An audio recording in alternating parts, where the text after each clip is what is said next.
नमस्कार दोस्तों, मैं हूं इंद्र मोहन शर्मा। आज तारीख है 17 दिसंबर, दिन रविवार। परत दर परत व्यू चैनल में आपका स्वागत है। विश्लेषण कार्यक्रम में आज का मुद्दा है लोकसभा चुनाव में किन किन सांसदों की कट सकती है टिकट बीजेपी में। लोकसभा के चुनाव अगले साल यानी कि 2024 में होने हैं। वहीं हरियाणा विधानसभा के चुनाव भी अगले साल होने हैं।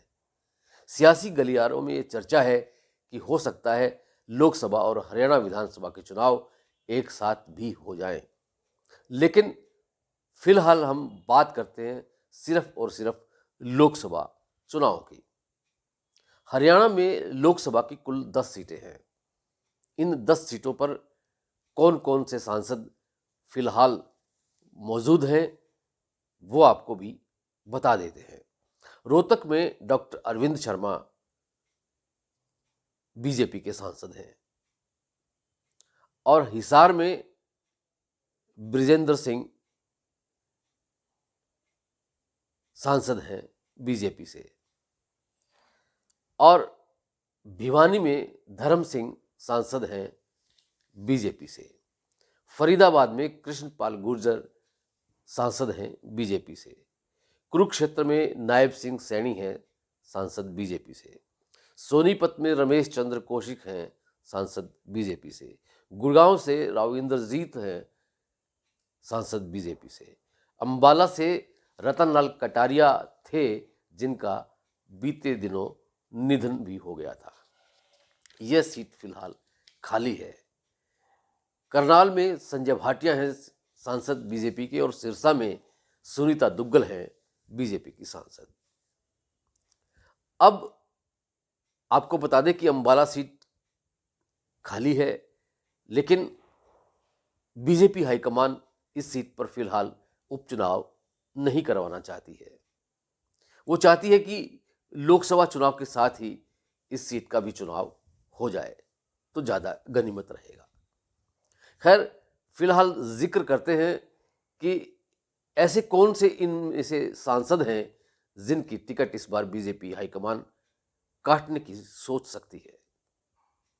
बात करते हैं रोहतक के सांसद डॉक्टर अरविंद शर्मा का।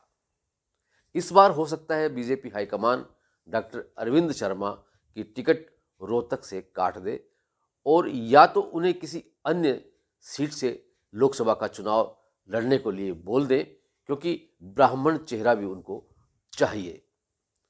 और हो सकता है इस बार उनको कोई टिकट भी ना दे, क्योंकि अरविंद शर्मा का मुख्यमंत्री मनोहर लाल खट्टर के साथ 36 का आंकड़ा भी है।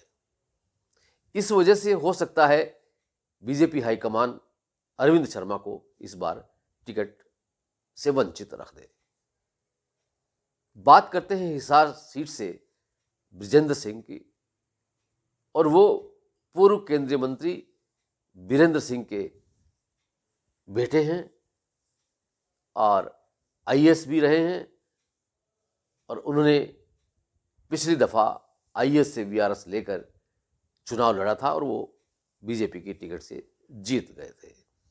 लेकिन पिछले कई महीनों से उनके पिता बीरेंद्र सिंह बड़बोलेपन की वजह से और बीजेपी के खिलाफ, बीजेपी की नीतियों के खिलाफ ऐसे बयान दे रहे हैं जिसकी वजह से लग रहा है कि उनका अब बीजेपी से मोह भंग हो रहा है। ठीक उसी तरह से बृजेंद्र सिंह भी ऐसा कुछ नहीं कर पाए हैं कि जिससे बीजेपी उनको फिर से टिकट दे दे। बीजेपी हाईकमान इस बार हिसार से किसी नए चेहरे की तलाश में जुटी हुई है। हो सकता है इस बार बृजेंद्र सिंह का पत्ता कट जाए, उन्हें टिकट न दे बीजेपी हाईकमान।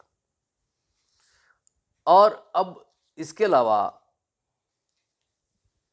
और भी ऐसे जो सांसद हैं, इनमें से कुछ हो सकते हैं, लेकिन फिलहाल अमित शाह ने, गृह मंत्री अमित शाह ने हरियाणा के मुख्यमंत्री को ये साफ तौर से कह दिया है कि जिस तरह से पिछली दफा हरियाणा की सभी 10 सीटों पर बीजेपी ने जीत दर्ज करवाई थी, ठीक उसी पैटर्न पर इस बार भी सभी 10 सीटों पर बीजेपी के सांसद होने चाहिए, जीतने चाहिए। और संघ भी, आरएसएस भी अपने स्तर पर पूरा फीडबैक ले रही है मौजूदा सांसदों के कि उनकी कार्यशैली कैसी रही है पिछले 5 सालों में, और उन्होंने अपने अपने निर्वाचन क्षेत्र में क्या क्या विकास कार्य करवाए हैं और क्या उन विकास कार्यों से वहाँ के मतदाता, जनता संतुष्ट हैं उनसे या नहीं है। इन सारी बातों का फीडबैक आरएसएस के कार्यकर्ता ले रहे हैं और परत दर परत व्यू चैनल भी फीडबैक लेने का प्रयास कर रहा है।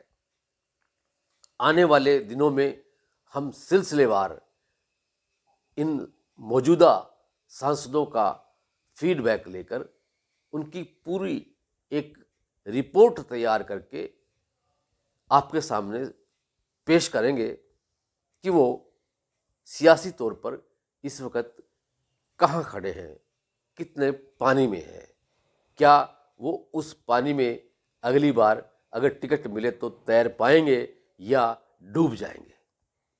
ऐसा ही कुछ हम पूरा रिपोर्ट कार्ड तैयार करेंगे। विश्लेषण कार्यक्रम में आज इतना ही। कल फिर किसी नए मुद्दे के साथ आपके साथ रूबरू होंगे। तब तक के लिए इंद्र मोहन शर्मा को इजाज़त दीजिए। और अगर आपने ये चैनल सब्सक्राइब नहीं किया है तो सब्सक्राइब जरूर कर लीजिए। इसके बेल आइकॉन के बटन को भी दबा दीजिए। अगर ये वीडियो पसंद आया है तो इसको शेयर जरूर कीजिए और इसको लाइक भी कीजिए। आपका बहुत बहुत धन्यवाद। आपका बहुत बहुत शुक्रिया।